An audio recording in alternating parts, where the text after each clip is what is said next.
to ensure that no one appears in the background if they have their camera on, especially children. This is to ensure we follow safeguarding IT and GDPR policies around consent and storing images and videos. If attendees cannot guarantee this, please can I ask them to use a background filter or turn off their camera for the duration of the meeting. Teams will inform attendees via a message at the top of the screen. It's certainly come up on mine, a big blue banner that the recording has started, and their participation in the meeting indicates consent to being included in the meeting recording. If I can ask people to keep their microphones on mute for most of the meeting, this helps with hearing the person who's speaking.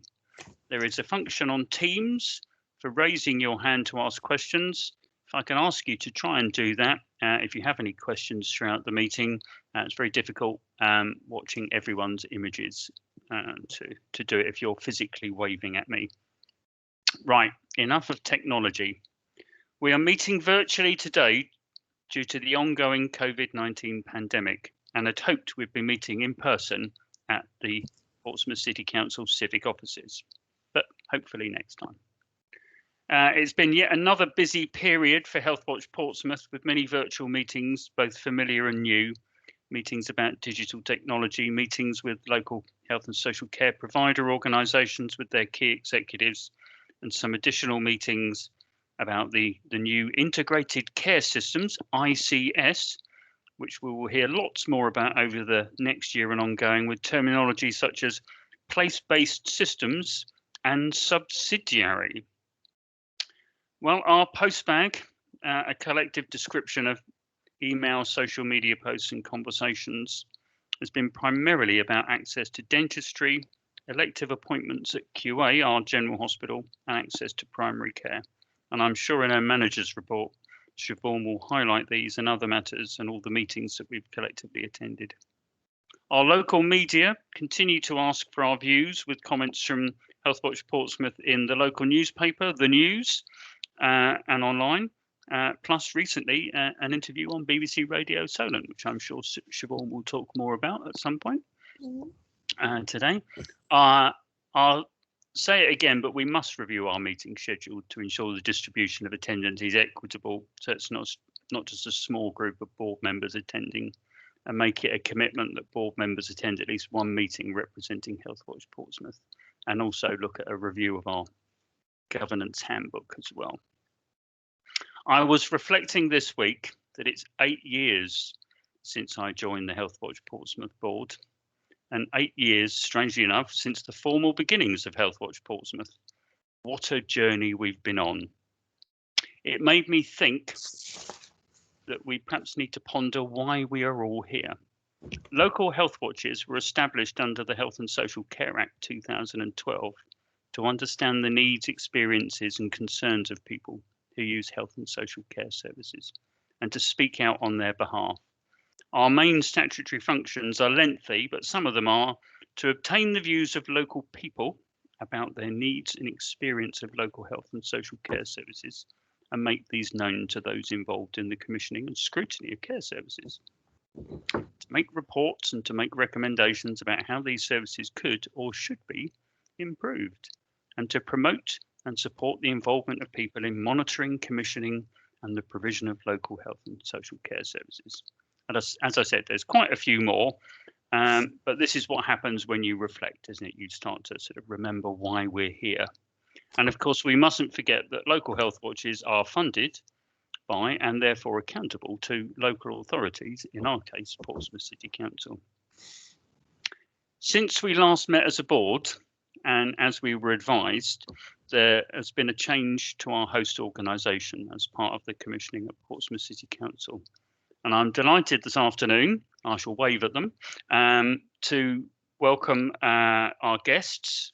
I've got a number of guest speakers, but we have the Chief Executive, Matthew Hilton, and the Human Resources Director, Graham Clark, from the Advocacy People, who are Healthwatch Portsmouth's new host organisation, and they will be giving us a presentation in just a little while on the future of Healthwatch Portsmouth board membership and governance. Oh, looks like Stan's joined us. Let me just say, Stan, you need to do something to your screen because you're sharing your screen with us as one of our guests. I don't know whether Charlotte or Siobhan can do anything about that. I'll go back to my talking. So this afternoon, we have a typically packed board meeting. And as we are holding this in public as chair, I will allow questions from any guests as we go through our meeting, if you virtually raise your hand, as I mentioned earlier. But we'll give preference, as always, to the Healthwatch board members as a matter of process. This is Armed Forces Week, and today is Reserves Day. I felt we should mention this as Portsmouth has a large veteran community, and Healthwatch Portsmouth are members of the Hampshire and Isle of Wight Military Mental Health Alliance Programme Board. Right. Thank you, whoever's been helping with technology. I would now like the board members to introduce themselves. I'll call out your name, and if you can come off mute briefly and introduce yourselves, that would be wonderful. So we'll start with Anthony, the Vice Chairman. Hi, good afternoon all. I hope you can hear me. Yes. Right, next, Graham.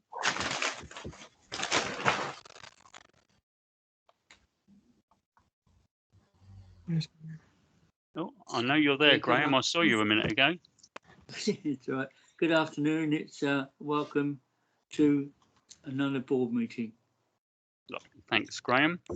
We have Jan. Jan, I know you're there. Hello. I'm also a Healthwatch Portsmouth board member and have been for a couple of years. Thank you, Jan. Do we have Peter? No, we don't. I can see Siobhan shaking her head. Is Mary with us? No, those are you've got Selma, Mary, Ram, and possibly Peter. Apologies. Right. Okay, so I know Jenny Brent is there. Do you want to come off mute, Jenny, and say hello? Hello, everyone. Yep, Jenny Brent, board member. Okay. Thank you. And do we have Jane Bailey with us? Doesn't look like it.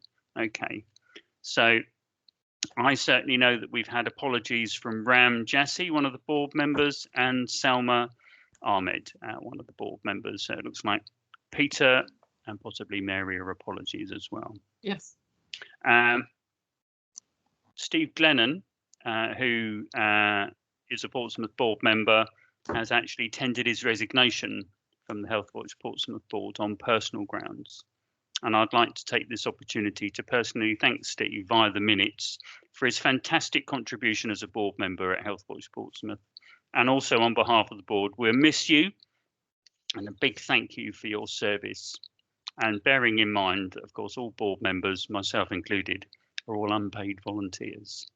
So do we have the board advisor? Do we have Isabel with us from the University of Portsmouth? No, we've had apologies from Isabel. Okay. I know we've got Amanda Mackenzie with us from Portsmouth City Council. And Chris Noble is on holiday at the moment. Right. Okay. So probably not very far away though. Right. No, in the scheme of things. Do we have Avril with us?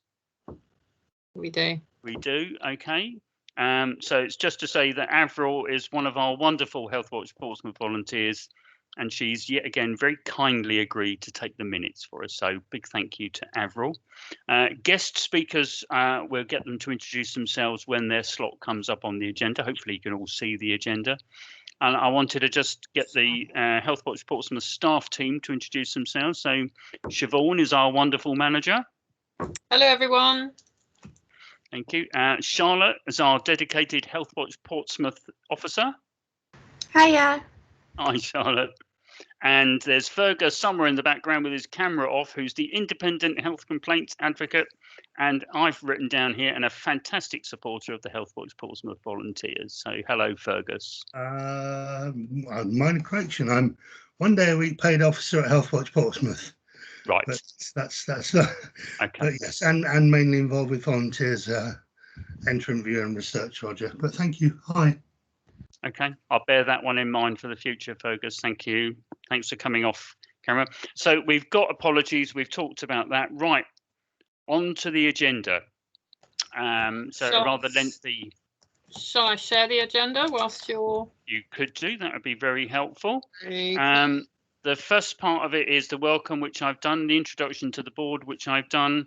Are there any specific declarations of interest from board members in relation to today's agenda?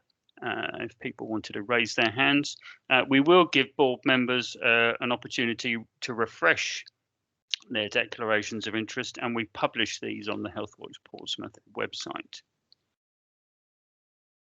Right, let's get on to the agenda.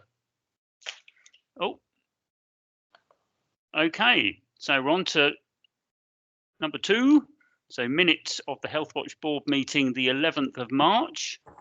I can certainly see a copy that I've got on my screen. I'm hoping that the board members have also got access to these. I'm not expecting them to be shared on the screen, Siobhan, because they're draft minutes at the moment, is my understanding. That's right. So for the Healthwatch Portsmouth board members, I'm looking at page 1. And I'll have to ask Siobhan if anyone raises their hand to let me know, because I'm looking at one thing. I can't do 2 screens. Page 2. I can only see you, by the way, Roger. I can't see anyone else. So if someone needs How to unfortunate for you. alert, can they say their name? I think that's probably the easiest. Okay, yeah, thanks for coming up for a solution. That's lovely. Right, so I'm looking at page 3. Quite a few more pages to go, everyone, but hopefully everything's fine. Page 4. On to page 5. Page 6. Bearing in mind these are all pages that are a précis of Siobhan's manager's report. Page 7. Moving into page 8. It's all the things that we do. Wonderful stuff to revisit it again.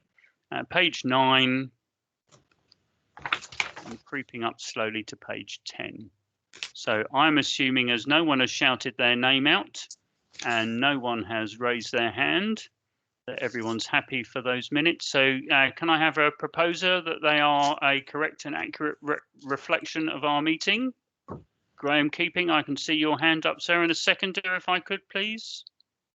And Jan Dixon as a seconder. So thank you very much, everyone. Thanks, Siobhan, for that as well. And thanks to Avril for making the minutes happen as well. They're excellent. 10 pages. Goodness me, we do a lot. Right. I'm going to stop speaking for a while, which I know is a blessing in its own right. We are on the agenda item that is number 3, transfer of Healthwatch Portsmouth board membership with responsibility for the advocacy people, and it's a presentation by the advocacy people, the Chief Executive Matthew Hilton and Graham Clark, the HR Director. So thank you very much. Over to you. I will go on mute. Can I just check that we're back, everyone can see people, and that now we've got possibly Graham and Matthew able to talk. Great. Well, I'm. Can you hear me? I've turned the Yep. mute off so you can hear me. Yep. Yes, can hear you, Matthew. Graham, do you want to check yours as well? Yeah, I'm okay. I feel lovely. Okay. All right. Well, I'll kick off then, shall I? I wanted to really keep this relatively sort of informal and interactive, but we thought it was important, first of all, to come along to this meeting today. So I'm very grateful for the opportunity to do so. So, Roger, thank you as the chair on behalf of all of us for inviting us. And I suppose what we're looking to do today really is sort of to introduce ourselves and introduce the advocacy people and give you a chance to put a bit of a name and a couple of faces to what that means. So you've got me, CEO, and Graham there, who is, as Roger has said, the HR director. And Graham will no doubt come in a bit and have some things to say from his perspective on things as well. But really, what I wanted to do very briefly, I suppose, was just to I'll just introduce us as an organisation. And just say a little bit about how I see the reason for us being interested in this, and the kind of the way I hope that that this contract, if you like, is going to this contract is going to continue. I mean, first of all, just a word about us, and you know who we are, the advocacy people. So we've been around as an organisation now for just for 20 years. I've been in post for about 3 years. Until just over a year ago, we were known as CAP, and very much started life as a Hastings-based advocacy organisation. What we now do, and we've been doing for some time, is deliver, first of all, much more broadly across the south of England, really. So we're from Kent to Cornwall, and as far north as Milton Keynes, if you like. That's our kind of patch at the moment. We are an organisation that absolutely is rooted in the culture and delivery of advocacy. But we see very much, I'll come back to this in a minute because I think it's important, we see very much that the world is changing and the expectations of citizens as well as commissioners are changing. And we want to be, if I could put it this way, we want to be more than just an advocacy organisation. And that's really at the heart of our strategy, if you like, about what we think we need to do to make a successful impact in the world. And that's where, in some ways, the kind of conversation begins with Healthwatch, I suppose. So that's kind of the sort of bare bones of who we are. And hopefully, while advocacy is sometimes seen as a bit of a, it takes half an hour sometimes to explain what advocacy is sometimes in a health and social care context. But I think probably the people around this virtual table have probably got a better understanding, if you like, than the sort of average sort of new reader might have. But so, as you know, that if we're an advocacy organisation, that means we pride ourselves on being linked very much and focused very much on the experiences of our clients.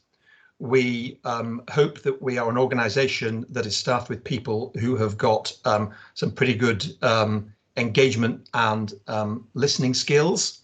But we are also an organisation that is very much value driven and is about making a difference in the world. That's you know, no one's going to make a fortune out of working in the advocacy sector. But my word, I hope that people who work with us feel good about it. That's how I feel. My previous, I was a civil servant for many years, and then I worked for a university. Of the jobs I've done in my life, I have no doubt at all that this is the one I enjoy most. And so there is something, I think, about our organisation and probably advocacy generally, that there's a very positive value set for me that exists where we are, and I'm very keen that we carry that with us wherever we go. And if you like, I kind of want to start our relationship there with what I believe is a shared set of values between us, an advocacy organisation, and what I've sensed already from dealing with Siobhan and her colleagues in Portsmouth. We've been involved in Healthwatch before. We deliver Healthwatch West Berkshire, so it's not a new venture to us. But you still might say, well, why? You know, what is it about? Why is an advocacy organisation coming into this space? And I just want to sort of say a word about that as well. And in many ways, I want to be positive here too. I think that the world of kind of the delivery, if you like, more broadly, of health and social care services, it is changing. Some of that will be because, I said a few moments ago, I think the expectation of citizens that things are joined up better is changing, and that's a good thing. But there are also expectations from commissioners that those of us who are on the delivery side of the equation, if you like, also join things up and deliver better as well. This creates pressure in lots of directions. It's pressure, so it's pressure from the customers, it's pressure from the paymasters, but it's all good pressure if what it means is that we look to organise ourselves to find synergies, to deliver better, and try in the end of make our services more powerful and more effective for those who use them. And in a sense, that observation is at the heart of what you might call our own diversification strategy outside our core advocacy business, and that's where Healthwatch comes in. You see, I think there are huge synergies between the nature of an advocacy organisation in the way that I've outlined it and what Healthwatch does. Yeah, and that's what we found in West Berkshire as well. That we can sit as a value proposition. We can sit very comfortably alongside each other. We can probably help each other out by certain sorts of things that the other side of the conversation hasn't thought about so much. And we can certainly look to, if you like, present a more powerful and joined up overall management effort that hopefully frees at the front line to deliver the important stuff, because that's what, Siobhan and Co, we want them to be doing is doing Healthwatch, not sort of sitting in the back room doing the bureaucracy. So hopefully our scale and size can help us join up a bit with those things as well. So both in terms of the value set that I think combines us and the scale of management delivery that we bring, I hope that this can be a good and powerful relationship that we've got between our organisation and Healthwatch Portsmouth. I have to say, thus far, however many weeks in, forget when it is, I'm sure Siobhan will tell us, but I've been very impressed by what I've seen that's coming from Portsmouth. It seems to me that the team, they know exactly what they're doing. There's great confidence in them. They seem a very strong team. I think all credit, Siobhan, to you for leading that effort. And I've been mighty impressed by the way that all the team has sought to really fit in with some of the kind of whys and wherefores and manners of working that we have, our various systems and our processes and procedures. I think all that is going pretty well. And I'm grateful to all who've been involved, both in Healthwatch Portsmouth and in the advocacy people for trying to make that work. And I think that's it's looking good, I think, in terms of what happens next. And I suppose finally, I'd say I'm not really surprised that that's the case, because what it's clear that we picked up when coming into and talking to colleagues in the Healthwatch is both an organisation that is, if you like, on the up in terms of growing. Siobhan talks a lot about the impact of Healthwatch in Portsmouth and the growth of that over recent years. There's a great trajectory there, which is about having a stronger footprint, doing more, reaching more people, all those good things. Yeah, and so I completely expect that to be a kind of a positive conversation. What I've also picked up, to come to you as the board, if you like, is that I know, and I'll say it because in case she doesn't want to, that I know that Siobhan has in the past found the board to be supportive, engaged, knowledgeable, and just a helpful resource to have sitting alongside her there in Portsmouth. I know myself from working with the board that having a good board can be hugely helpful, and having a bad board can be the opposite. It's clear to me from all I've heard that running up to this point, what we've had is a Healthwatch Portsmouth with a board that is a positive force for good with Siobhan for delivery. What I hope we're going to have now is a pretty seamless run forward in terms of what you've done before, and what I hope very much, and I think most of you have already sort of indicated that you're happy to carry on, I hope is going to be the board in the future. And I do want to say, and I think I wrote a letter recently that most of you have seen. I do want to say thank you both for what you've already done in the past and what you're putting your hands up to do again in the future. I don't think that there's that you necessarily need to see a great deal of change from your position on the board now that the advocacy people are involved rather than the previous contract holder. What I think we can do and we should do is take the opportunity to revisit how the board works best with Siobhan. Are we doing everything absolutely in line with best practice in terms of what Healthwatch England sort of tells us to do, and really draw on some of our experience, which works really well both in Healthwatch West Berkshire and also in relation to our own advocacy people board that's based in Hastings. So I do want to have a look and say, is all this running along with best practice? And there'll be some bits and pieces we can look at there. But I do hope that that will be, if you like, detail and tactics and very much below the line, because it seems to me, once again, that what we've got in the sort of board that you guys constitute here for Portsmouth is a really good force for good, and I don't want to lose that. I want to build on it, and I know that Siobhan wants to carry on building on all the relationships and skills that you guys have already got. So that's kind of where I see it as a starting point. There'll be much more to come in due course. I don't know if there are any specifics around the kind of governance and organisation piece that Graham thinks we should flag up today. Graham? No, I think we are. I think Roger's already mentioned at the beginning that the board are already going to be looking at the governance handbook and everything else, which is exactly where we would probably start. I think first and foremost, almost by the way, I'd like to say welcome to you all, and hopefully the transition across wasn't too bad.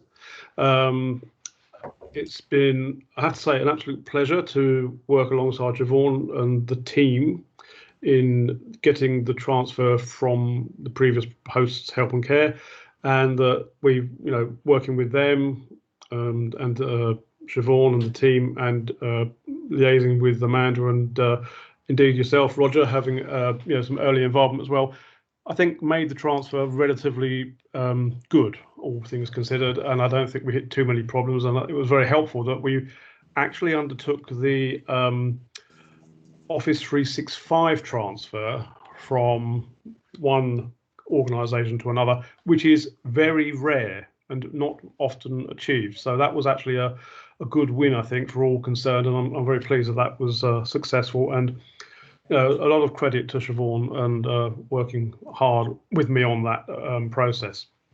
I think governance-wise, I think we just need to sort of effectively just refresh and review. I think the board will be good with that.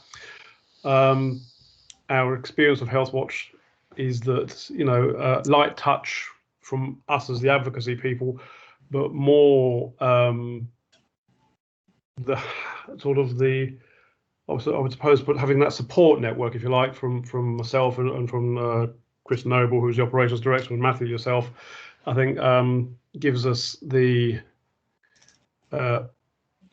sort of minimum hands-on that we need to have, and then we let Healthwatch run themselves effectively, because they are discrete units outside of the advocacy provision, and it's just about having that balance of consistency. And also, I think where we can, we would look to harness any potential good working opportunities between our Healthwatches in terms of trends analysis and good sharing of opportunities and practices around issues, for example, where that may be really relevant in the current timeframes, like rough sleeping or dentistry, as has been picked up, and these sorts of areas. I'm sure there are commonalities and also local differences that we would like to help with. So I mean, my view very much is that Healthwatch is, as Matthew has said, is a real force for good for the communities that they serve.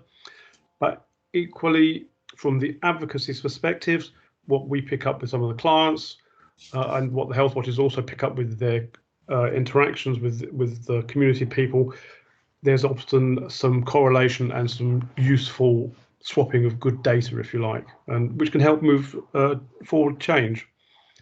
So, but from my perspective, I'm very happy to welcome the team and yourselves as good volunteers on board to the advocacy people. So, thanks, Graham. So really, in a sense, that's it. That's what I wanted to say, to introduce ourselves, Roger, and obviously happy to have any discussions you and your colleagues want to have. But I hope just to sort of tie all that together, we think there are good things that we can get collectively out of this relationship, and we don't really see there needs to be any downside to it. So if you could offer me that in all the aspects of my daily life, I'd be a happy CEO, I can tell you. I'm hoping this is the beginning of a beautiful friendship. And with that, Chair, back to you. Matthew, Graham, thank you very much. Lots of lovely plaudits for Siobhan. So, and quite rightly to have made the transition happen as smoothly as it did, and from you guys as well. So thank you. And yes, I can honestly say I've received your letter, Matthew. So thank you very much for that. I'm obviously not sure if other board members have, but it went out by email, so I can see a few nods. So lovely. I've got no questions right at the moment, but I don't know whether other board members have any comments or questions. Let's give it a few minutes just for people to see if they have any comments. I see no waving hands, virtual or otherwise. Roger, if I might, what I would say is I know sometimes these things questions can be a bit slow burn. The channel is always open, particularly, Siobhan and I talk regularly. So if you, Roger, or any colleagues on the board have any questions at all that you want to get to us, you can always reach us, either directly or through Siobhan. I mean, please don't hesitate. I think we're relatively open and informal sort of people who are willing to communicate nicely. So do just let any concern, just let us know, and we'll do our best to answer those concerns. Okay, lovely. Thank you both. And anyone that knows me will know that I'm not a shy, retiring person. I will be out there and, emailing or picking up the phone. So thank you very much. And yes, we feel very welcomed by the advocacy people. So right. Thanks very much. Thank you. Thank you. Right, guys. sorry, Siobhan. We're moving forward with our agenda. We have guest speakers from the South Central Ambulance Service that people call SCAS. We're a little bit early, but my notes say presentation by Head of Operations, Tracy Redman, on the delivery of the ambulance service across Portsmouth and South East Hampshire, January to June 2021. So Tracy, I know you're with us and we're a little bit early. Are you ready to proceed? I am. Good afternoon. Thank you. I do have a presentation, so I will share my screen if that's okay. I think go ahead. If I can't see hands during sharing, then if somebody could help me out with that, I'd be most grateful. We'll do our best. As you said, I'm the head of operations for SCAS in the South East Hampshire area, and thank you for the invite. I know we've been trying to get along for a few of your meetings, and unfortunately, it's been an interesting year. It's fair to say. So, but I'll come on to a bit more about that shortly. And really interesting hearing what Matthew had to say around how things are changing and expectations of being more joined up. And hopefully I'll be able to demonstrate some of that in my presentation as well. So if I can just share my screen.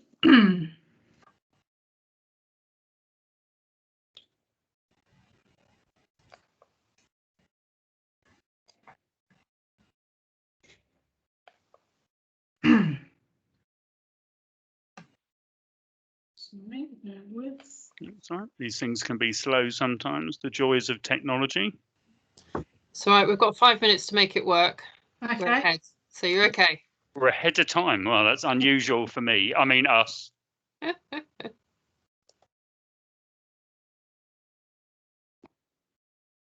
Looking good, Tracy. Can you see the presentation now? I can see your calendar. Ah, that's not particularly interesting. How about that one? I can see the presentation now.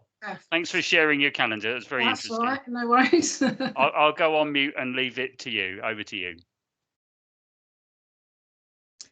Thank you. Okay, so it was interesting to get the call, and I know you've done my introduction in terms of what you were after, Roger. But one of the things I was asked when I got the call was, can you come and talk about the highlights of the last few months? And I thought, well, that's interesting because highlights is one word I suppose we could use, but I will talk you through where we've been in the last few months. Some highlights, some not quite so. It's fair to say. So just in terms of background, obviously SCAS covers up to Milton Keynes and down to us in the bottom of Portsmouth, and we do provide some services across Surrey and Sussex as well. So organisationally fairly big, but just in terms of my remit, the green bit on the slide there, Portsmouth and South East Hampshire system.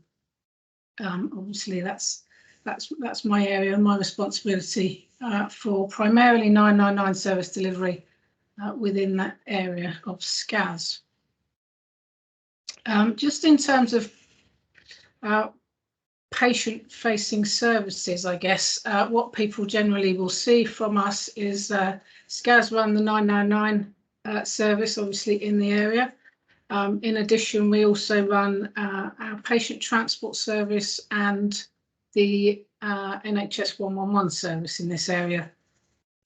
Both of those services in other areas of the countries are run by other organisations, but fortunately in SCAS we do run all of those services, so that does help us to be joined up internally across the services that are delivered, which is helpful. As you will imagine, there's a whole raft of other departments that sit behind the delivery of these 3 patient-facing services, and a whole raft of support as well. Just in terms of being joined up, we receive and dispatch and take care of patients through our clinical coordination centres, of which we have 2 in SCAS, 1 in Otterbourne, which covers Hampshire, and 1 in Bicester, which covers the north of SCAS. And what we aim to do in the clinical coordination centre is to make an assessment of the patient, because our focus is getting the right treatment in the right place at the right time for that patient. Gone are the days where we cart everybody off to A&E and they get seen there, because invariably that's not right for the patient, first and foremost, and it's not right for the wider system, because the A&E then becomes overwhelmed, and for a whole host of reasons that's not the right place. So we've got to focus now on making a remote assessment, and this is where appropriate, because there clearly are some 999 calls where we don't take time doing remote assessment, we immediately dispatch an ambulance. But there are many of our patients where we have got the opportunity to make the remote assessment, and the outcome of that could be a whole raft of different things. It could be that we signpost patients back to their GPs. It could be that we offer advice at home, that people can do self-help and home management. We could book them into appointments. 111 service can book people into appointments, which is most appropriate for their need. And we can refer on to other services, either clinical or non-clinical, primarily through that 111 service. So there's a whole raft of opportunity there to make sure that we can get the patient what they need, and that's all based on the assessment and what the patient tells us in terms of what their needs are at that point in time. So there's a whole lot of joined up stuff going on internally around our clinical coordination, and many of our services link in with wider health service and social care service colleagues.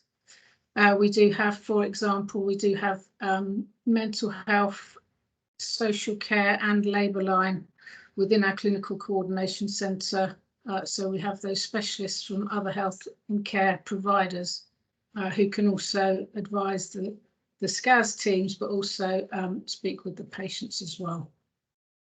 So there's a lot of work there to make sure that we get that right the first time, because we don't have a raft of resources, so it's ineffective and uneconomical to not get that right the first time. So we do put a lot of effort into that to make sure that patient gets what they need straight away.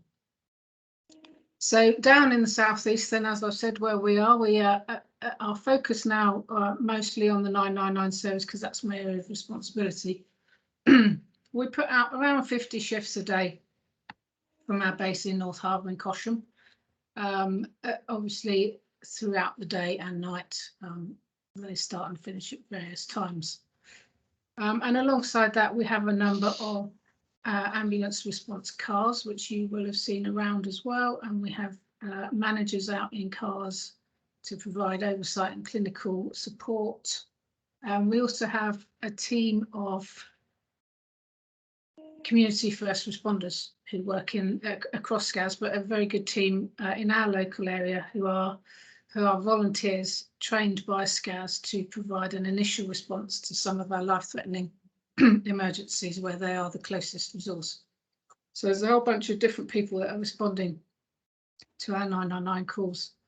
We have around 300 staff members in our area in the southeast of Hampshire, and we take around 300 999 calls a day within the area. Now, obviously, they don't all get an ambulance dispatch, a percentage of those calls will be managed in our clinical coordination centre, and those patients will be signposted to other services. But it's certainly for a small piece of geography within SCAS, the southeast area is the busiest area for 999 demand.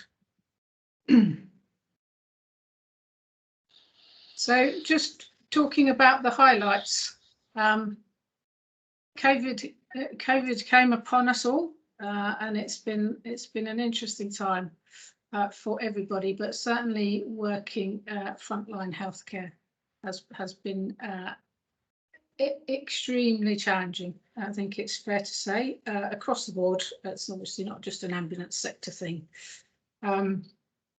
Our demand has fluctuated. It actually went down during initial lockdowns, and then it's ebbed and flowed ever since. We've had a bit of a challenge in predicting where some of that's coming from, because it's not, people are not behaving in the way they normally would. So the pattern of demand is not coming out as it normally would. So we've had to be agile to that as we've gone along. Just touching back on our other services, so the patient transport services, significant impact. Some of you may know, so the patient transport offer more like a minibus non-emergency service to take people to outpatients appointments and things like that. So they may go and pick up 6 or 8 folk along route and then take them into the hospital. And then COVID came along and they were only allowed 1 person in the vehicle at any one time. So those 8 patients now needed 8 vehicles where they previously had 1. So that there's been some quite significant impact on our PTS services, but again, they've been agile to the demand to make sure that we can meet the needs of most of our most poorly patients. And just on demand for 111, again, that has been exceptional through COVID. Partly because that's partly what it was for and what the government signposted people towards regarding COVID activity originally was contact 111, which was great because that was the right thing to do other than other services, and they had the right advice and guidance to give. So the 111 service has been fantastic and very busy. And just kind of where we are now really is we're seeing now demand across our services, which is breaking records, exceptionally high demand, and it's not COVID demand. So we're trying to work, and that's across the country, to be honest, and we're trying to work through where that's coming from. There are a bunch of theories, but we're trying to work through collectively where that demand is coming from and how we best deal with it. But its demand currently is exceptionally high. So COVID comes along, but life goes on. As I say, people are still having babies, people are still having accidents and becoming poorly. And our focus throughout really has been prioritising the safety of the patients and our staff and the wider public, really. We came into the world of face masks and gowns and overalls, which have always been there in the ambulance service, but very few patients we've needed them for, and many of our staff have never worked in this kind of environment before, where all day long this is the environment we're working in. So interesting in itself, and just things like communicating with vulnerable people with a mask on. I find it hard enough when I go to the shops talking, with people. So communicating with people who are stressed or vulnerable with a mask on is difficult in itself. There's some of the other challenges have been around patient behaviours and things like relatives not being allowed to travel in the ambulance. Very, very distressing for people. Very distressing. Some of that stuff we originally didn't see coming, but have followed government guidance throughout, and obviously the government guidance was around social distancing, etc. So we were unable to allow relatives in the ambulance for a period of time, and that was very difficult for the patient, for the relatives, and for our staff really. So there's been some interesting byproducts, I suppose, of having to work in this different way. Alongside that, we've obviously within SCAS, we enhanced our command and control structure to be able to support our COVID response, and worked very closely with partner agencies across health and social care, but also across other emergency services as well. So it's very much been a joined up response. We've been very well supported by the military. We've had military colleagues working on ambulances. We have military colleagues who work as co-responders for SCAS anyway, so they're trained by SCAS to do first responding, and some of them have moved across, done some additional training to drive the ambulances, which has been enormously helpful, and we've had exactly the same with the fire and rescue service as well. So hugely grateful to them. And in addition, our colleagues from St John Ambulance, who always pop up in a crisis, have been with us through our COVID journey as well, which has again been exceptionally helpful. So just in terms of for me, so one of my roles is making sure that I can put the service out. I can't do that without my staff. They are exceptional.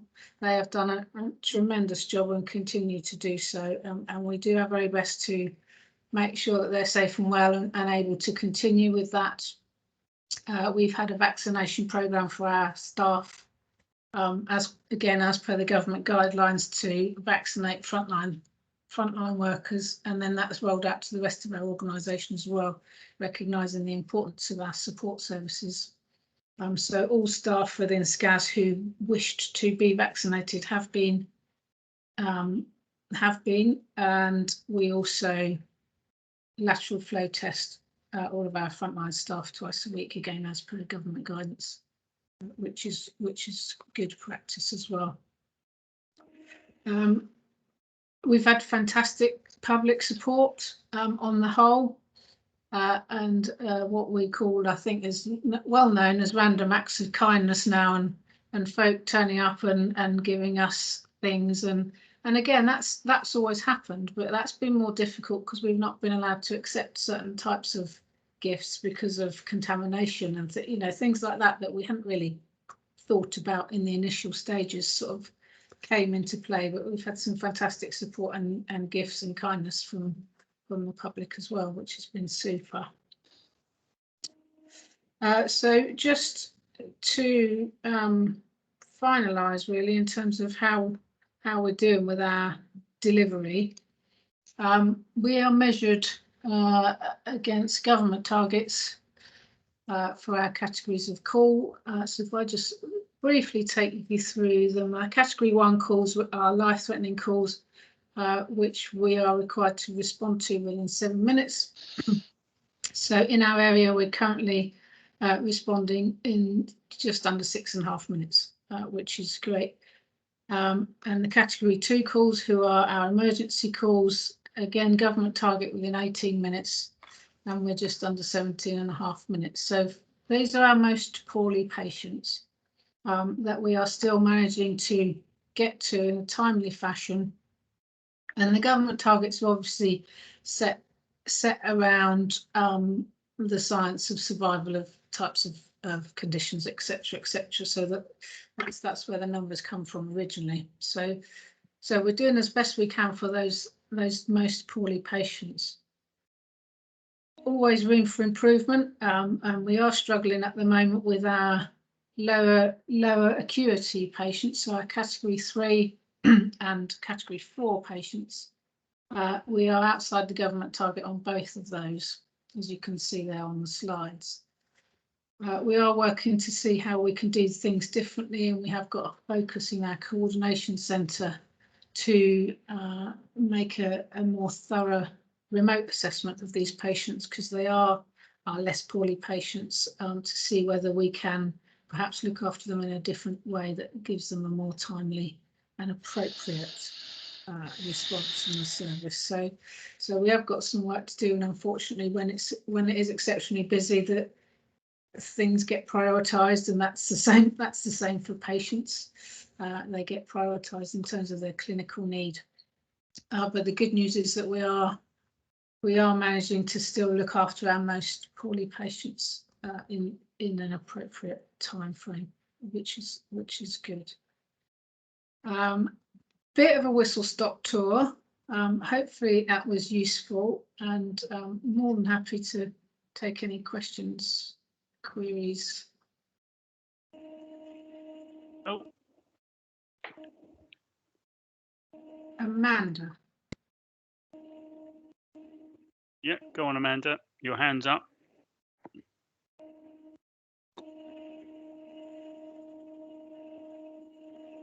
Amanda, you're on mute and your hand's up.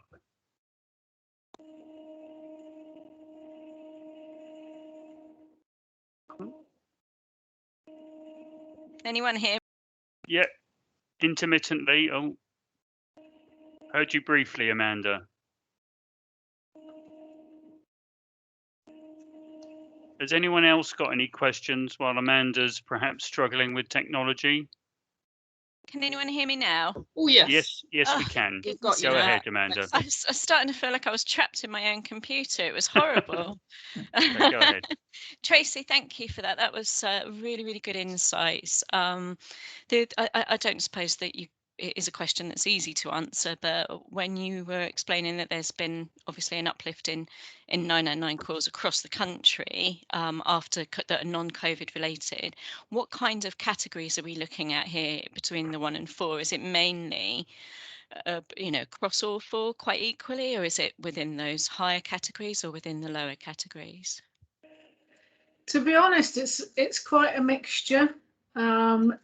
I don't have that data in front of me. I could find out, but it is quite a mixture across the board. And we are seeing, certainly because I work very closely with QA/ED colleagues, and certainly what they're seeing is a younger group of patients, which is unusual, like the under 50s, because historically a lot of our services are used by our more older population. So there's certainly some shifting going on, and we've got quite a few folk in the background trying to work through the whys and the wherefores. Thank you. Right. Well, thank you, Tracy. I know there's some other people with their hands up, so I think we've got Liz, Claire, and Siobhan. So, Liz, would you like to go first? Yeah, I'll go first. First of all, I just want to say, Tracy, a huge thank you to you and your teams. You are doing an amazing job. I'm quite often on the conference calls at weekends, and I know you're on there, and I know how busy you all are. So thank you very much. The other comment I just wanted to make was that in adult social care, we're also seeing a sudden demand and a surge in demand, and from across the board, all across the board. So I mean, I think it's almost like, oh, we're out of lockdown, let's go mad. That's almost how it feels. Okay, that's it from me. Thank you. Thanks, Liz. Claire? Yeah, Claire also from Adult Social Care from the Carers Service. I mean, yeah, hats off to you guys. You're still standing, very impressive. Something that I'm quite interested in, so the Carers Service, we're a prevention and early intervention service, so we have been supporting carers throughout this year or so now, to try and keep people at home, to try and risk manage where there's potential for their health and well-being to deteriorate and to need higher level services. What I think carers struggle with is getting the right service when they're heading towards that crisis point. And I know that a lot of those people eventually, if they struggle to get the right service, will end up with you guys. Do you capture information about what's caused the call out in terms of, or the call, whoever's handling it, in terms of whether some of the calls are, I mean, I guess a lot of them are, but how many are preventable, and whether the system could improve to prevent that level of demand? So we don't. So we capture the call comes in and the call is assessed on clinical need at the time as opposed to, of course, yeah. circumstance, if that makes sense. Yeah. But we do have a percentage of which is currently around, and it varies day by day, currently around 12-13% of our 999 calls are completely dealt with in the coordination centre, so they don't have an ambulance response at all.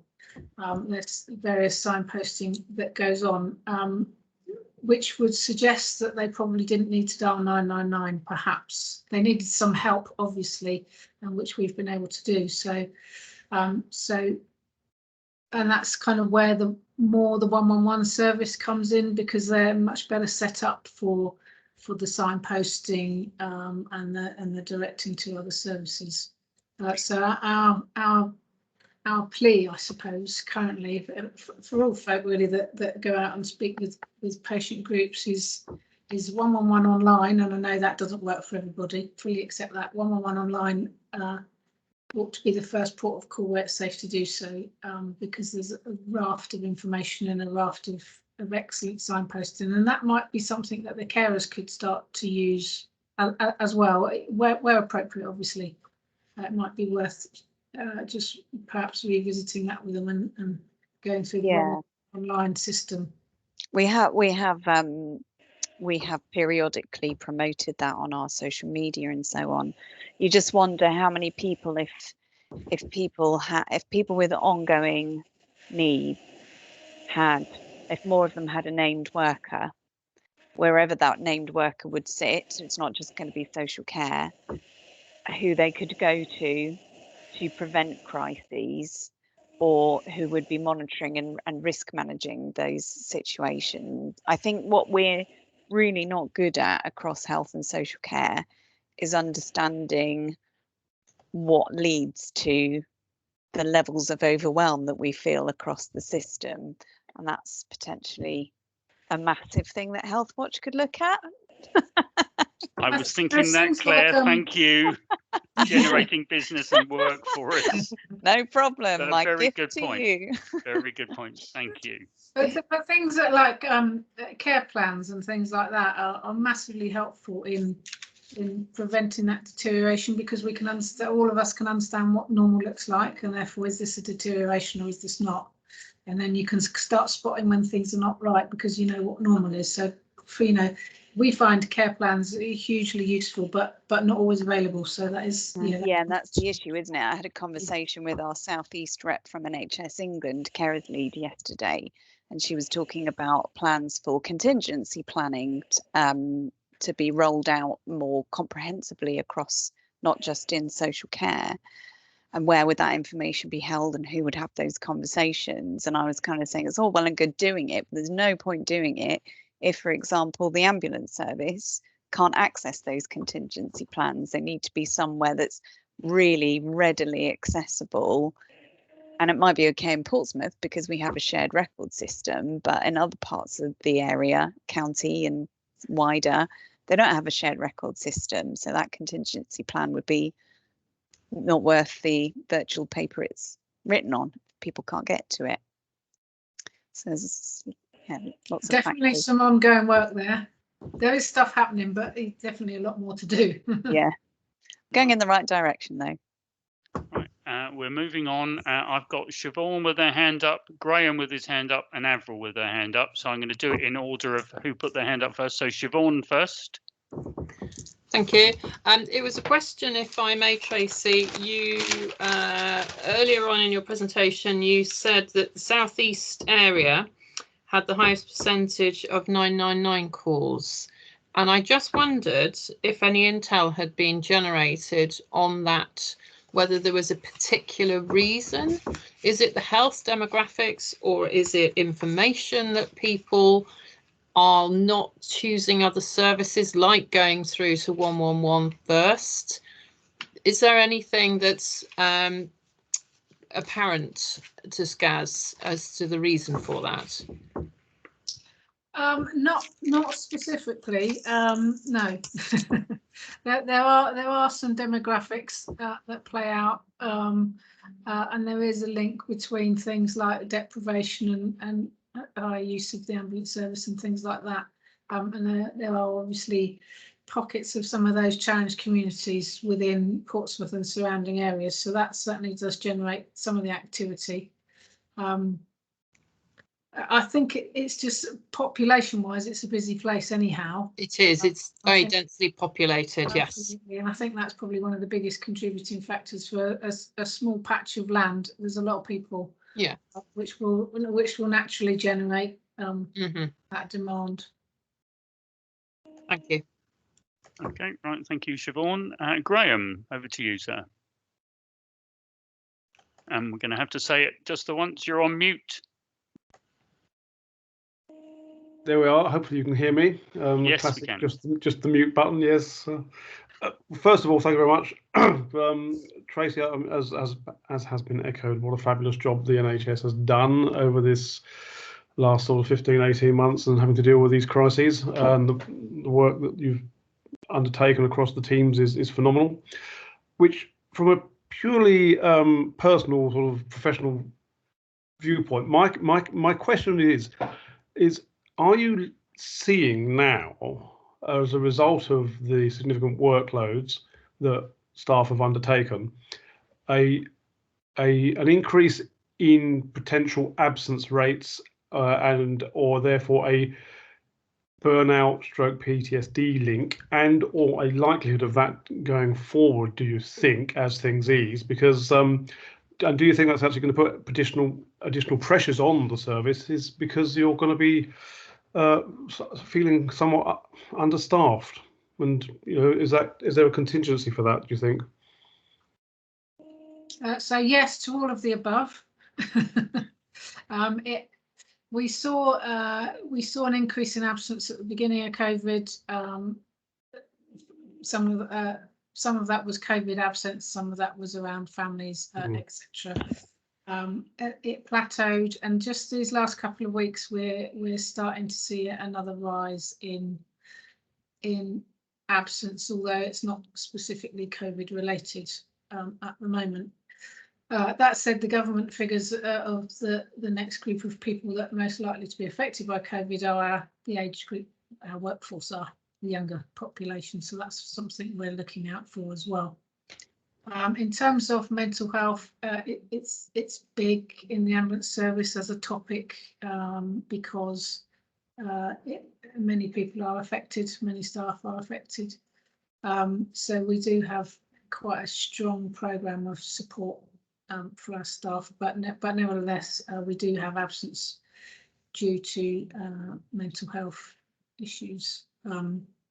I think it's widely recognised that, and I think there is active work ongoing around the mental health for NHS workers post-pandemic, and the expectation that there's going to be some work to do years to come. And that's not just the NHS, the whole mental health agenda is expecting to rise significantly in the coming months, if not years. I think which will be a challenge for all of us. Okay, Graham, thanks for your question. Tracy, thanks for your answer. I'm going to move on to Avril, but just before I say to everyone, I'm just going to say regarding mental health, Portsmouth has got the Portsmouth Mental Health Alliance taking place that's been on the agenda locally for the last year. So, the city is looking at that, and I'm sure other places are as well. So just wanted to say that in relation to that question. Avril, over to you. Yep. Okay. This may not be the forum to suggest this, but I've recently had a problem regarding the accuracy of things like care plans. I think it's brilliant that everything's being joined up, but I think people need to be aware that there should be some system of checking that what's on the system actually relates to the patient, or at least marries up with other parts of it as well. So it's just really a warning, because I'm sure I'm not the only one that's experienced that. Okay. Avril, thank you. A very salient point there, and yes, very well received. I'm not sure if there's a response, Tracy. It's all about the information that you get. No, absolutely valid point, and certainly to be included in the care plan. You know, there's one thing not having the information, but having the wrong information is just as bad. So, absolutely valid point. Right. Any more questions for Tracy? Right, you might have thought you were getting off, but I was going to ask a question right at the end without raising my hand, which is a wee bit cheeky and perhaps the privilege of the chair. In your slides, your presentation, there was a box that said dental advice. I know Portsmouth probably isn't alone in being having an issue with dentists. Have you noticed an uptick in demand on that particular topic?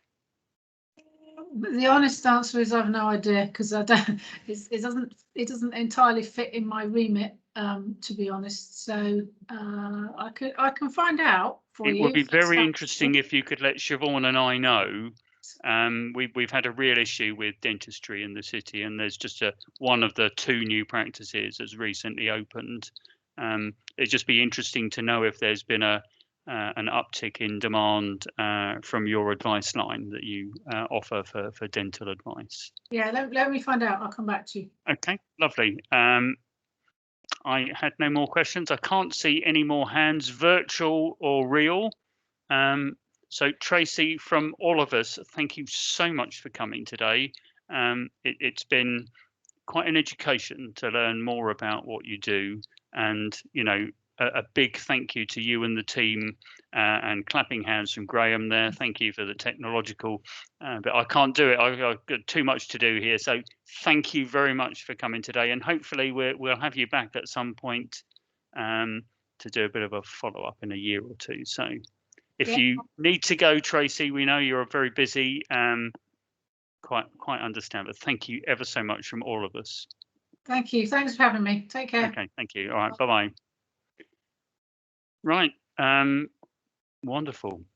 It's just so I'm very touched. It's been quite an interesting presentation.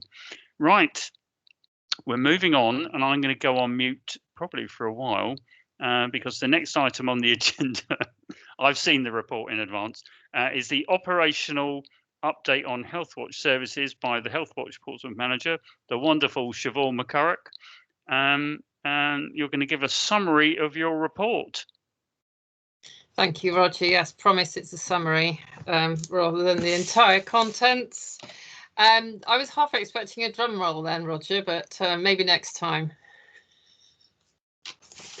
So I don't know if it's helpful to share the document. It may well be as I'm going through it. And then at least you've got some sort of orientation through the document, but there will be certain bits I will highlight rather than, as I say, going through the entire thing. So I have it ready to share, so I can do that. Where are we? There we go. That should be sharing. Still with, I can see Roger on the picture. So if anything needs to happen, at least I can see people through the screen. So if I imagine people can see that, I've got a red border around the document, which means it's sharing. And if you can see me moving the document, then we are good to go. Yep. So in the report, there are lots of documents embedded, and there will be links provided to those when the final version is sent out to board members after the meeting. So where things appear in blue with an underline, that's already a hyperlink. Where things are like this, a document, a hyperlink will be replacing those documents.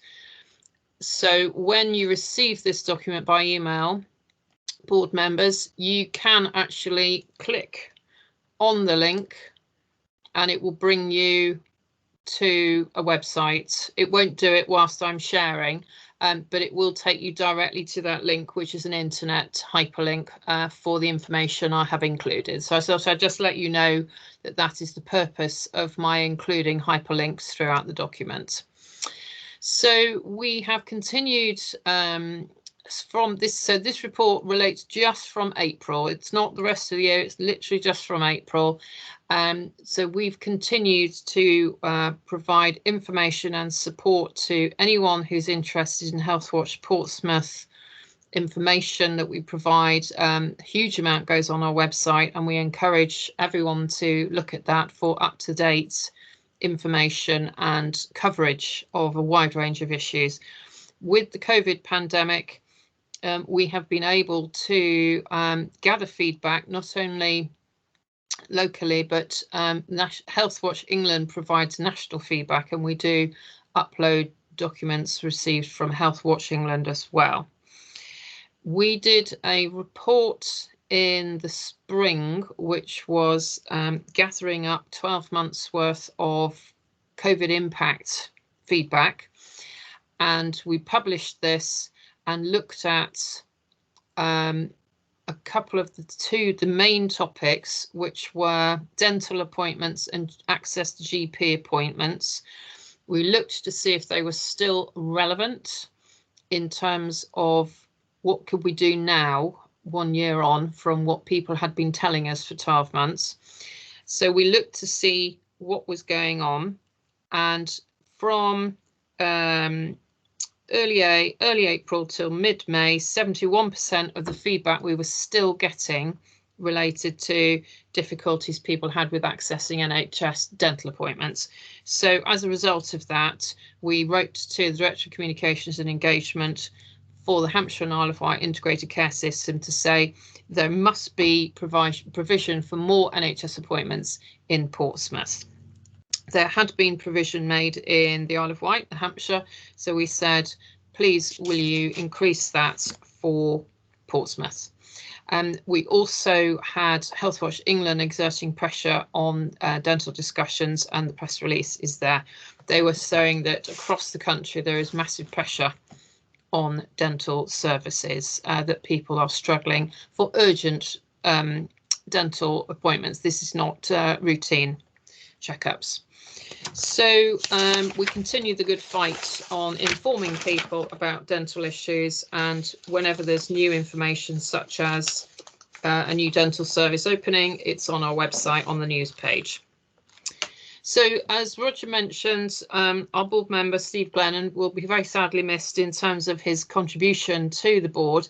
He used to participate in Solent's quarterly complaints review panel, and would often highlight to me some very pertinent observations about the way in which complaints were coming in or being handled, or indeed the topics, and that gave us insight into how we should be looking at matters going forward.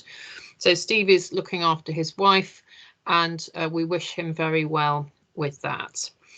The board meeting dates, we are planning for not 3 in September, just 1 in September, 1 in December and 1 in March. And those are the dates we are looking at, that we are aiming for. And of course, we may have the happy opportunity of being in a venue by then. So I thought I would put those there for board members. They will be on our website for people to plan ahead with being available should they wish to come along. We're also, I've put in here, we're going to try and retain an online access to each of those meetings as well, should people prefer to join online rather than come along to the venue. So that's a sort of outcome of COVID, that more people are finding it convenient to join meetings online. So the advisory board, Matthew and Graham covered, so I shan't go on further with that. The service contract, I highlighted in my copy. It's been a very busy 3 months. Yes, it jolly well has, but we've managed to make it as smooth as possible for the outside audience to see and hear of Healthwatch Portsmouth on a daily basis to carry on the day job. So many thanks to Charlotte and Fergus for all their very, very supportive help, and indeed for board members and our volunteers for bearing with us and supporting the transfer process. We have had key performance indicators now provided to us from the City Council, and we will be looking at how we can incorporate those, as well as the feedback we receive from Portsmouth residents to draw up an annual work plan. And I will come back to the board to present that separately for consideration, discussion and sign off in due course. It's just been very, very difficult for me to put that together before now, but rest assured that will be on its way over to you for approval. So we've been working with Healthwatch West Berkshire very well over the last few months, understanding what they do, how they do things, and actually combining very effectively on promoting awareness weeks. It might be an awareness week, it might be an awareness day, or it might be awareness month. And these are online promotions of a particular health condition. And we promote these using a range of materials that Charlotte has very kindly generated, gathered from a range of sources and put together in a novel way so that people will see them through our internet platforms, such as the website and our social media platforms of Twitter, Facebook, and now Instagram. We've run 10 promotions since April. And June's been particularly busy month. Everyone seems to want to have an awareness week or day in June, but we will continue with those, and they are proving very popular in terms of our reach. So since the 1st of April, Healthwatch has brought back in-house the provision of information, advice and guidance to inquirers. So it used to be handled by a team in a Healthwatch hub that was serviced for all the health watchers who were part of the help and care family of health watchers. That is now handled by my good self and Charlotte, and we provide information to people who inquire about services and support in Portsmouth for residents who may wish to access a service or find it difficult to access a service. We also signpost to the Health Complaints Advocacy Service in Portsmouth, which is accessed by the Advocacy People's Contact Centre of the phone number I've provided there. And that's how then people reach the Portsmouth-based NHS Complaints Advocacy Service, which I manage and which Fergus very, very professionally provides. So that hasn't changed, it's just the front end is now a different number rather than the Healthwatch Portsmouth number.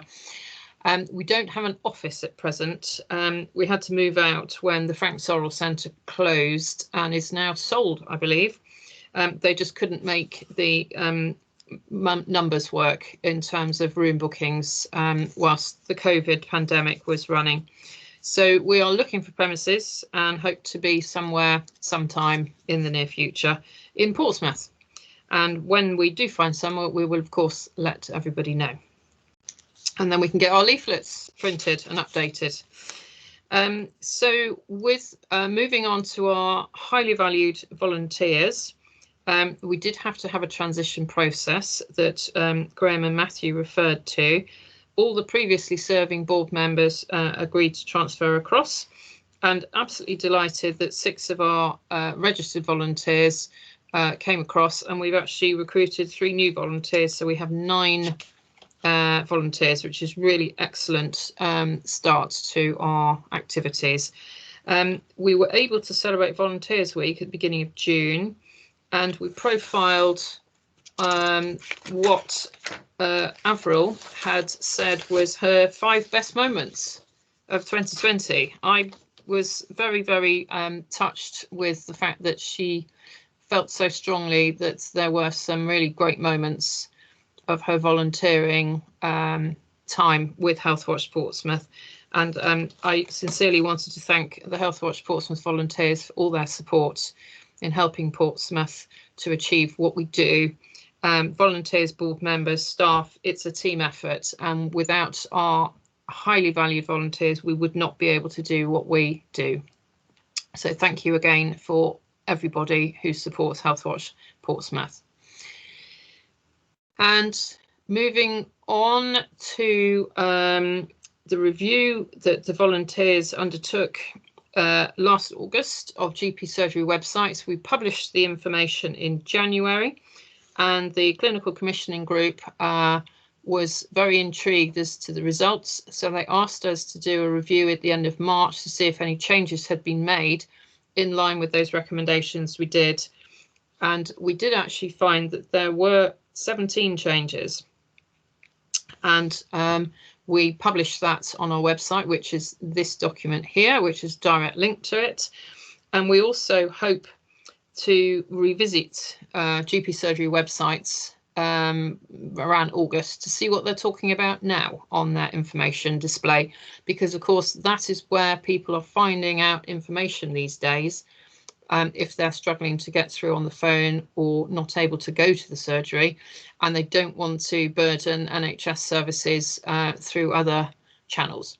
So it's really, really important platform for getting information out to patients, and we would highly recommend that GP surgeries are seen as a reliable source of up-to-date information for patients to then take away and get the right care in the right place. So the annual report, which always gives me sleepless nights at this time of the year, Smarty Pants had to do it before the end of March because the contract change meant that the previous contract holder needed to submit it rather than the current contract holder. So Help and Care have the document at the moment and they're just polishing it. I can't imagine there's terribly much to polish, but the document I imagine will be available soon. It has to be published and sent to Healthwatch England by the 30th of June. So as soon as I get a copy, I will pop it on our website and you'll be able to see what we have been doing over the last year. If you're not fully aware already of the impact of Healthwatch Portsmouth, I do like the word impact, and it will continue our mantra as we go through 2021. So part of our early work this year has been updating our website, principally so that we had information about our new contract provider organisation listed on the website as the organisation providing that back office support. So as a part of that, excuse me, we thought we'd also look at the service directory, which is on our website. It's part of the Healthwatch Portsmouth website. It's called the service directory, and I have actually done a link there to it. So in this document, you will be able to access it directly. Having reviewed it and we contacted the people we could by email, we were overwhelmed with response, and we've got 38 changes that we've now made so that the directory. Oh, hello. Sorry, Siobhan, it was 138 changes. I wish it was 38. No, 138. No, it's I've got it.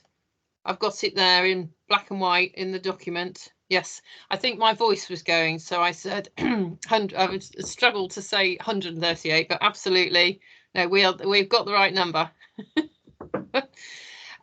So we will keep an eye on any changes, and obviously make those as and when, but it's a fantastic resource for the City of Portsmouth to use.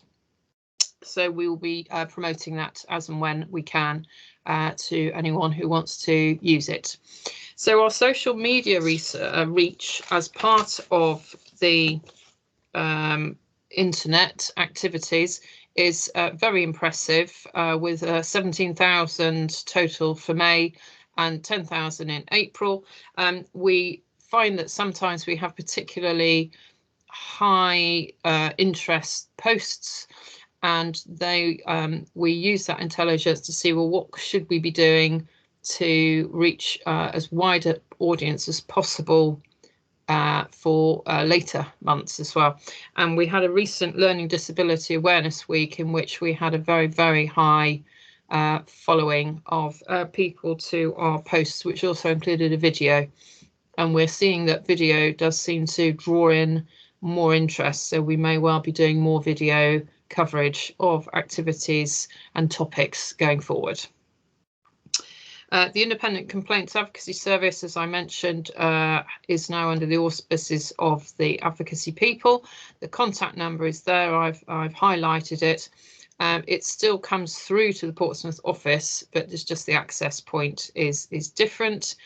And we are at around 28 clients who are either going to be sending back the consent form, have sent their consent form, are receiving help, or at the end of that process. But that's where we are currently, and it's nice that people wanted to transfer from having their data held by Help and Care over to the advocacy people, so that we could support them in that transition period where it may well have been very disconcerting and upsetting to hear that they may not have been able to access the support. But we absolutely maintain that service from 31st of March from one organisation to the 1st of April onwards to the other organisation. So moving through into the wider picture now, we have the Hampshire and Isle of Wight Integrated Care System, the ICS, which you will hear more and more about as the health system develops through the years. And the Healthwatch England director, Imelda Redband, and the chair of Healthwatch England, Robert Francis, has been contacting the ICS to find out what plans it has for engaging with patients and the public. And we do have a reply from the ICS, and I just put a highlight there because it was so good of them to have recognised the work that Healthwatch Portsmouth does in a partnership and networking. We did actually participate yesterday in an online workshop hosted by the ICS looking at engagement, and obviously Healthwatch had the best suggestions, and so those are going to be fed back to the whole group. That I think there's about 59 participants. Avril was one of those, and a volunteer for Healthwatch Portsmouth, and Graham was trying valiantly to join in, but IT unfortunately prevented him from doing so. But it was an interesting event, and we have an opportunity to give further feedback in September when the plans are being developed. So the chairs of Hampshire and Southampton, Isle of Wight and Portsmouth Healthwatchers have written to the ICS to ask about catch-up activity for elective care, and that is something that we need to make sure that the NHS is very able and good at communicating with the public on the progress they are making. There's one thing doing it, but you need to tell people in advance what they are going to be doing. Now, if I can ask you to, let me just see, have I got myself in a knot? No, I haven't, so that's good.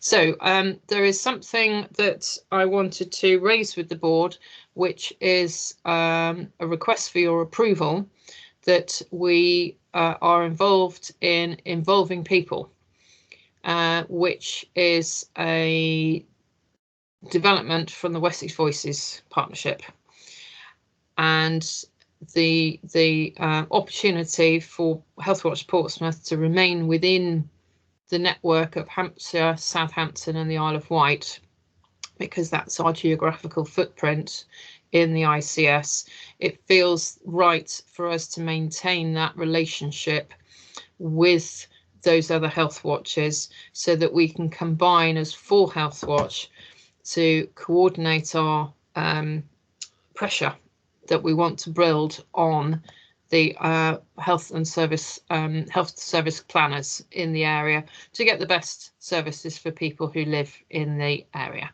So I will be sending a note to board members with the details. it's essentially the same as Wessex Voices, it's just a new name.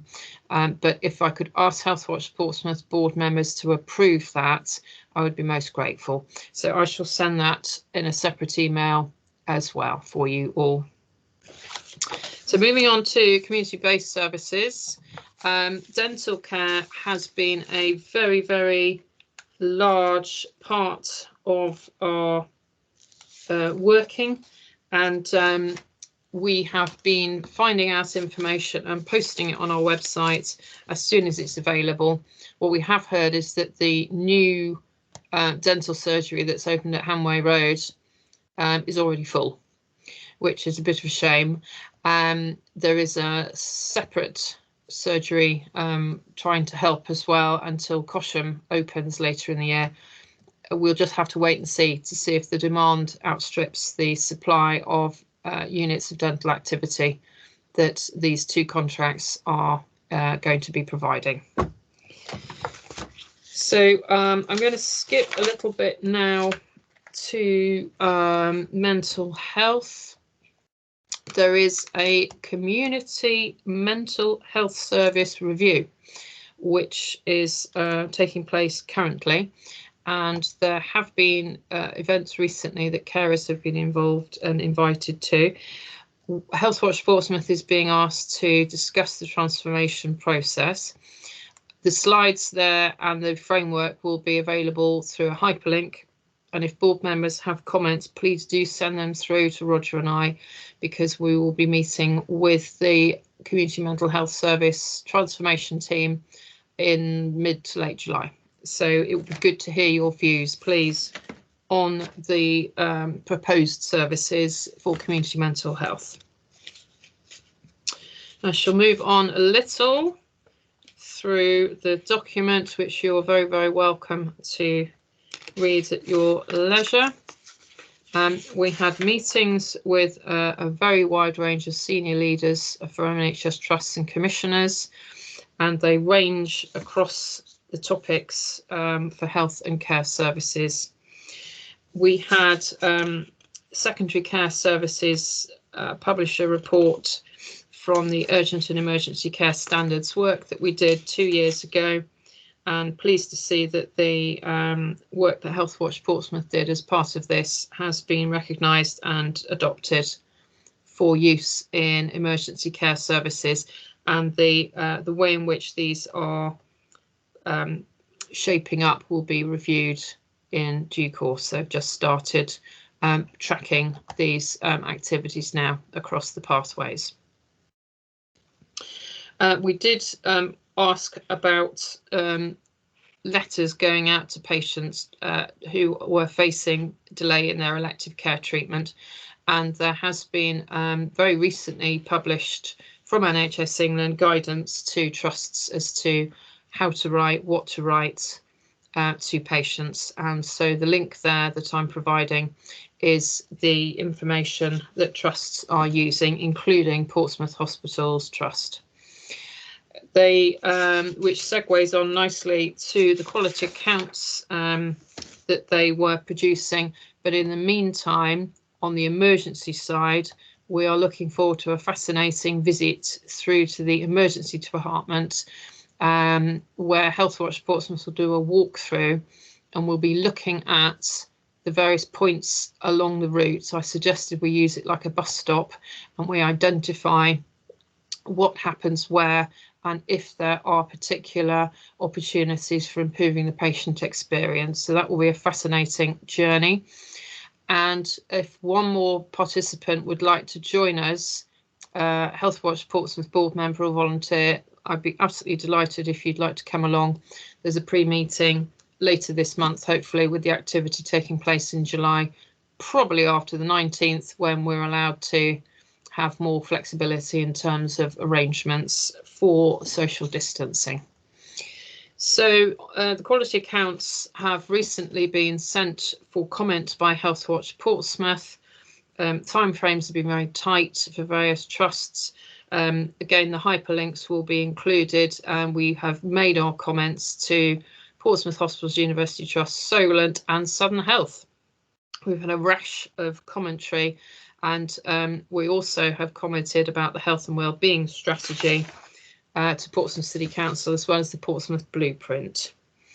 And finally, since we are up to time, at the Portsmouth City Council partnership event on May the 16th, where we had a place-based partnership, I think it feels like it was June the 16th, Roger. I can't believe it was May the 16th. It was only the other day. But we had a meeting where we were looking at how we take things forward in the new setup for health services and the expedition of organisations, services, commissioners and the voluntary sector into organising health so it's joined up. Seems to be taking shape. Place-based partnerships, key vehicle for joint delivery and shared decision making. Accountability is very important, as well as collaboration.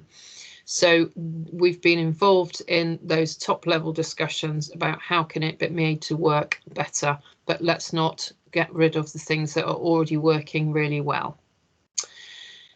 And finally, speaking of things that are working well, in care homes, we are having the opportunity to have our leaflets, when we get some updated ones printed, put into each care home in Portsmouth, so that people who are residents can provide us with their feedback. And this is an initiative through the Clinical Commissioning Group's Quality Improvement Team, so that there's real feedback given from residents to a trusted feedback gathering entity such as Healthwatch Portsmouth, and we can look at the trends, we can look at the themes, and then we can raise these with the quality improvement team to see, well, look, this is what people are telling us, what can you do about it? And there's a case in point at Blue Water Care Home. They had a CQC inspection report, and we have actually asked the quality inspection team, quality improvement team, how they are going to be supporting the care home moving forward, and they have come back with a response which is looking at safeguarding as well as support for the care home itself. So on that note, I shall finish, and as ever, Roger will ask, are there any questions? But I fully expect that people will just say, can she be quiet now? So I shall stop sharing. Thank you, Siobhan. You're welcome. I think wouldn't that's dream stop of sharing now. Yep. Okay, back on. Everyone's here. Oh, you're still here. No one's left. No, we're all here. Thank you very much for that. We're tight for time. So has anyone got any questions? If they have, happy to take them. Otherwise, email to Siobhan when you see the full document and use all the links. Right, no hands up, no waving hand. Leslie has a question. Okay. Leslie has a question, Roger. Hello. Leslie. Hello, Can you Leslie. hear me? Yes, we can. Over to you. Okay. Thank you very much for inviting me to your meeting. I'm from Gosport, so I don't really think I come under your umbrella. But the reason I've become so interested is I'm a retired podiatrist in Gosport, and I have an honours degree in health, and I'm just distraught at the lack of GP care access in Gosport. And people have come to me and they've been very distressed about it. And I noticed that you have like a complaints procedure or a place in Portsmouth where people can discuss their concerns. I've complained to the Clinical Commissioning Group Chief Executive about it. I haven't had a reply, but the problem is that people are just not able to get through to their doctor because the telephone isn't being answered. And so I am I'm older myself, but I'm amongst people who are my peers and 20 years older than me that are in tears. Somebody says they felt suicidal because they couldn't get through. So this is really what I'm very concerned about. The bugbear seems to be the e-consult form, which unless you're computer savvy and on the ball and well, you're not able to complete it. It's not only that the elderly and frail can't complete it, the young, unwell person cannot always devote that time to it. And I think it's an insistence, apparently, from GPs in Gosport that form is completed, otherwise you're not going to get through. It is also that because people phone and they're told something like you are now 15th in the queue, 21 in the queue, that sometimes the receptionists, now called care navigators, are going through the e-consult form with a person who's unable to do it. That's holding up everybody for 20 minutes per person. That's what I wanted to say.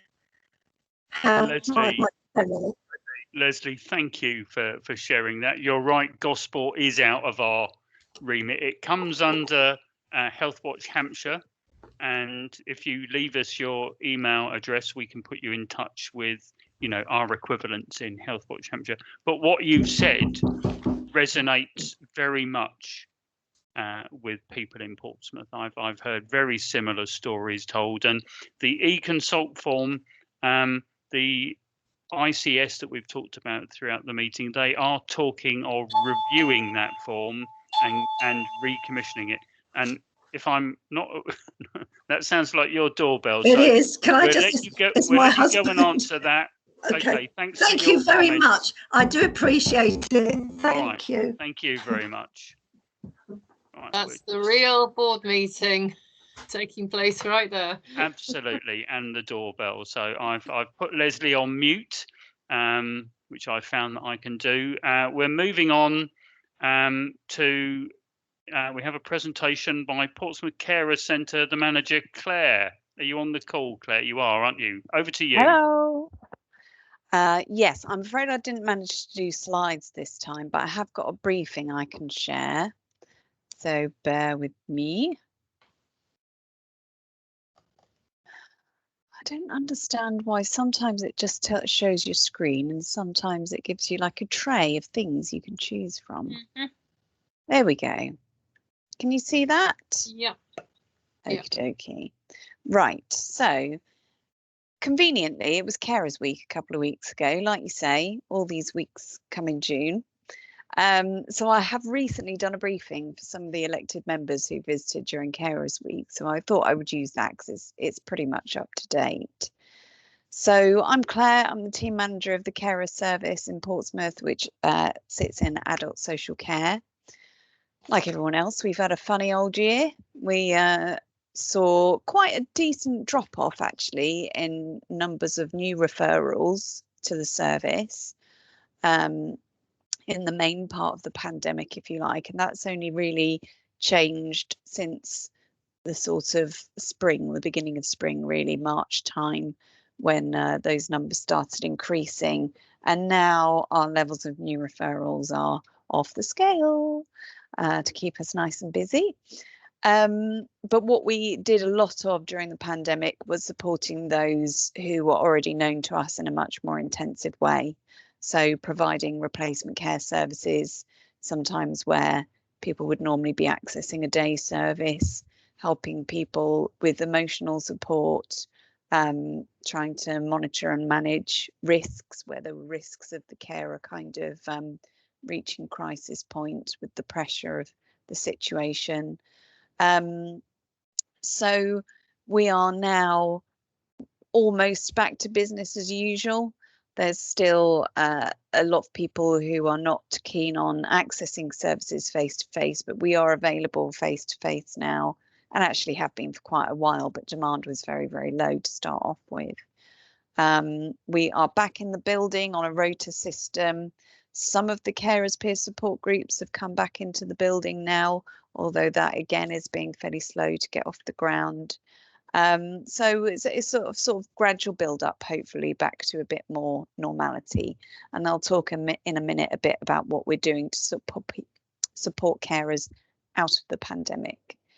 So some high level statistics here. We know that the census 10 years ago told us there were around 17 to 18,000 carers in Portsmouth. We thought it was an underestimate at the time, and now we think that figure's much higher. Carers UK have been doing research throughout the pandemic, and their figures suggest there were 9.1 million unpaid carers across the UK before the pandemic, and 4.5 million new to caring since the start of the pandemic.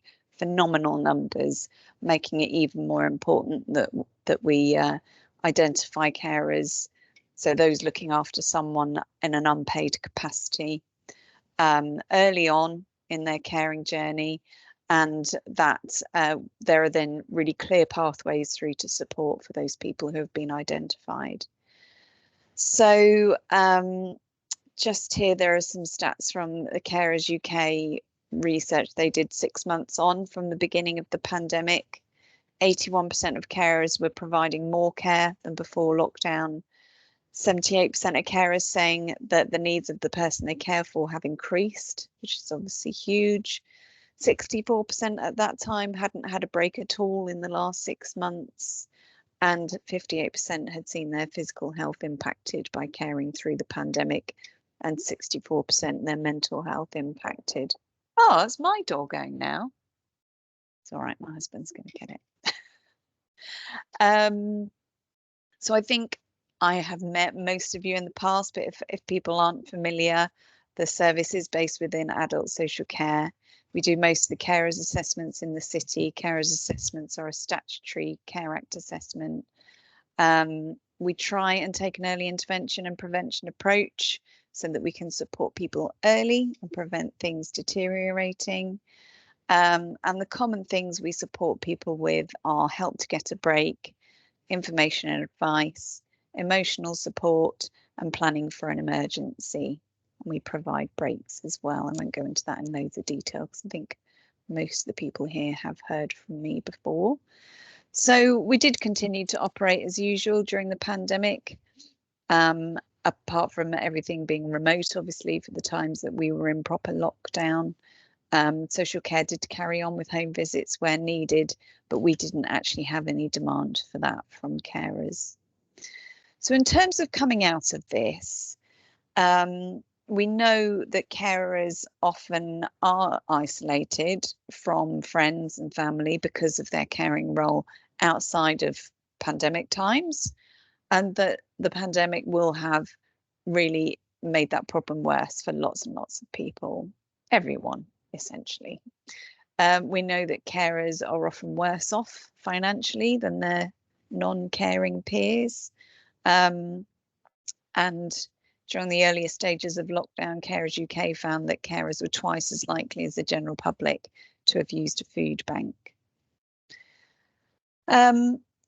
Again, health and well-being, carers tend to suffer worse health than their non-caring peers, and only 29% during the pandemic were reporting that they felt able to maintain their health and well-being. So we really felt that actually it's important, as I know we're still very much in it, but we are kind of slowly, gradually emerging and thinking about what life looks like on the other side of a pandemic. We felt it was really important to take action as quickly as we can to give carers a bit of a leg up out of the pandemic. So we've been fortunate to be able to access some funding, some COVID recovery funding that was available to the City Council. And we are currently working up a programme of activities and support that carers will be able to access. In fact, the first session is on Monday. So we're going to be working with Talking Change, our sort of local talking therapy service, to improve access to their services for carers. We already have a really good working relationship with them, And over the years, they have run sessions for carers through us. So they're essentially going to be doing more of that. They're going to be doing a couple of introduction sessions to what talking change is. So if people have kind of thought about having or referring themselves for talking therapies, but not really known what that would involve or felt a bit worried about it, there are some introductory sessions they can just join to learn more about it. And Talking Change will also be doing so like group education sessions, and then hopefully a group program as well for carers who feel that they need a bit more of an in-depth support. And all the usual Talking Change services would of course be available as usual. We're also going to work with BH Live, who run the Mountbatten Centre as well as other places in the city, and we think the John Pound Centre, to try and put on some free and subsidised physical activities for carers to access. We know that lots of people want to get active again coming out of the pandemic, but you know, it's hard to know where to start, isn't it? So again, a bit of a helping hand. And the last thing that's part of that programme is to improve the access to peer and group support for carers. So there are, or there certainly were before the pandemic, 28 peer support groups in the city that carers could access, some of them carer specific, some of them more to do with the condition type of the person they were supporting. But I know that lots of those groups have struggled to keep going. Lots of them have struggled with technology, and lots of them, obviously, most of them are run by volunteers, and they have their own lives to prioritise. So some of them don't actually have a group leader at the moment. So we're going to be putting a bit of money and some time into helping carers groups to get back on their feet. So that's the COVID recovery work. Now, there's also work going on around a new plan for carers, a strategic plan to replace the carers strategy. This work was planned and had started pre-pandemic, and then obviously was stopped in its tracks. So we had to think about how we were hearing carer stories, how we were gathering information about how carers are experiencing services. So it's taken us quite a lot longer than anticipated, but we have now got quite a decent amount of feedback and input from carers, and we've developed 5 key areas of work. This will be a plan that's a partnership plan with Solent NHS Trust, Portsmouth Hospitals University Trust, with also partners from Public Health, the CCG, the Hive, Your Good Selves at Healthwatch, and a few other partners as well, including Children's Services. So I'm afraid it's not quite ready to share yet. Everyone being incredibly busy, it has been quite hard to tidy up things like wording and so on, but we're getting fairly close, and we will hope to have something to share quite soon. Finally, things on the horizon for us. We spent quite a lot of time outside of the carer centre working from home last year, and when we came back in, we thought, it's looking a bit tired around the edges. It's not very welcoming. It's not a very glamorous place for carers groups to come and meet. So actually, we're going to be doing a bit of work to improve the public spaces in the building to make them more welcoming and more attractive. And we're going to be doing that from about September onwards with our architecture colleagues in the City Council, who have got the skills and the expertise to look at spaces with fresh eyes and think about how they could be much, much better. And that last bit is just about my hobby, which is some regional and national work. So I don't think I need to go into that. Claire, thank you very much. I can never work out how you finish sharing your screen. I'm probably the last person to ask, but if you wanted to share your calendar like one of our previous guests, go ahead. My there's there should be a little box with an X in it. If you click on that, it should then take you back to the screen. It's probably on here. Whilst you're enjoying technology, Claire, I'm going to say thank you very much. I see Avril's got her hand up. Avril, I have to be quick because we're running out of time and you're on mute.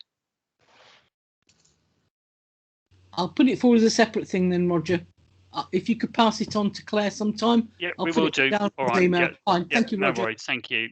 I have put in the chat box to ask Leslie to send us to our info account your email so we can forward it on to Healthwatch Hampshire and get you in touch. So thank you for raising that. The agenda says board member updates. Well, with the greatest respect, we've got 3 minutes left to the end of the meeting, and I do like to keep a strict watch on time. So what I'm going to suggest is, because I had a long list of things that I've been going to, and I'm sure other people have as well, that I'll write to the board members and ask them to list what they've been doing and perhaps a very brief synopsis, perhaps just the meeting, and we will then include that in the minutes. Thank you, Roger. Once the meeting's finished. I had any other business. We've done questions throughout.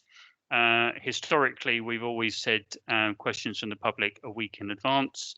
But I think, it's not written down anywhere, so we can be flexible with that. And we always let people ask questions as we can. So we're coming to the close. So I've written it down so I don't forget to thank anyone. So from Siobhan's report and from the previous minutes, I think it really shows that our reach and that lovely word impact and presence is vast for such a small organisation. And this is possible due to the dedication of the volunteer board members and the team who support us. So Siobhan, Fergus and Charlotte. And of course, our Healthwatch Portsmouth volunteers. Thank you, Amanda. So it only goes for me to say thank you to everyone for your attendance, especially our guest speakers today, our audience as well, the board and our volunteers, and a special thanks to Avril as one of our volunteers for taking the minutes. And where would we be without our volunteers? So we meet next as a board in late September, as you would have heard in the minutes or Siobhan's report. But we will soon set a date, and obviously then we'll publicise it. Please do use our website for health and social care information and visit our growing social media platforms. Now we're on Instagram as well. So thank you again. And cheerio, see you all soon. And a special thanks to Graham and Matthew for joining us today. So proper waving hand from me. And thank you, Siobhan, Charlotte, everyone. Bye. Bye-bye. Bye. Bye. Bye. All right.